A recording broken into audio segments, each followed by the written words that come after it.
जो स्पीकर पद के लिए चुनाव कराया जा रहा है, इस बात की भी गुंजाइश थी कि स्पीकर के ओहदे पर बैठने वाला शख्स पक्ष और विपक्ष से ऊपर होता है, वो कस्टोडियन ऑफ द हाउस होता है।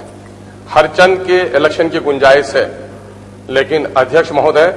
अगर हाउस को एतमाद में लेकर इस बात की गुंजाइश की जाती कि साहब सर्वसम्मत से चुनाव हो जाए और ये परिपाटी भी हमारे बुजुर्गों की रही है, उस परिपाटी की भी रखवाली भी हो जाए, तो मैं समझता हूं ये सदन के लिए अच्छा होता और बिहार में एक अच्छा संदेश जाता। मेरी पार्टी की ओर से आग्रह और निवेदन है कि सर्वसम्मत से कराया जाए। गुंजाइश भी है कि हमारे दरमियान में 2 उम्मीदवार हैं, अगर अध्यक्ष और उपाध्यक्ष का चुनाव कर लिया जाए तो सर्वसम्मत से मामला निपट सकता है। मैं इस बात की गुंजाइश अगर है तो इस पर ध्यान दिया जाए, ये हमारी पार्टी की भावना है। ठीक है, धन्यवाद। जो प्रक्रिया अभी है उसको पढ़ करके यह बता दिया जाता है, और जब चुनाव की बात आएगी उस समय आपकी बात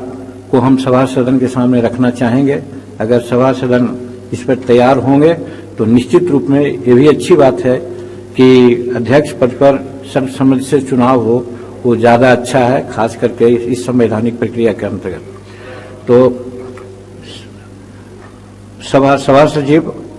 वो पढ़ के सुनाएंगे जो कार्य संचालन नियमावली में प्रावधान है।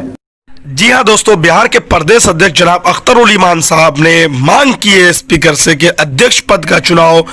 सर्वसहमति से चुनाव किया जाए, जो कि भारत यानी भारतीय संविधान का जो मौलिक अधिकार है, वोट हो, जिसको ज्यादा वोट मिले वो ही अध्यक्ष पद को चुने, अध्यक्ष बने, उपाध्यक्ष बने। क्योंकि इस समय अगर बात की जाए बिहार के विधायकों की, तो ज्यादा अंतर बिहार के विधायकों में नहीं है। 2-3 सीटों से बहुमत लेकर के भाजपा सत्ता पर एनडीए बैठा है, लेकिन स्पीकर एनडीए की तरफ से जो निष्पक्ष होता है, जो किसी एक पार्टी का नहीं कहलाता है, वो सारे पार्टी का स्पीकर होता है। ऐसे में अगर मजबूती के साथ वहाँ आरजेडी के उम्मीदवार सही से खड़े रहे, और एमआईएम की जो खुली तरफ से समझ में आ रहा है कि एमआईएम पूरी तरह से आरजेडी को ही समर्थन देने वाली है, उपाध्यक्ष पद के लिए एमआईएम आरजेडी के तरफ ही जाना पसंद करेगा। अगर अध्यक्ष चुन लिया जाता है आरजेडी का या महागठबंधन का या विपक्ष का,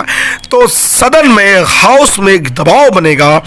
और एक विपक्ष को भी एक जरा और अहमियत और इम्पोर्टेंट मिलेगी। और ऐसे में अध्यक्ष पद का चुनाव होना और विपक्ष के खाते में अध्यक्ष पद का जाना जरूरी है, खासतौर से इस एनडीए सरकार में, नीतीश सरकार में, जहां लगातार एनडीए सरकार ने लगातार जमहूरियत का गला घोटने का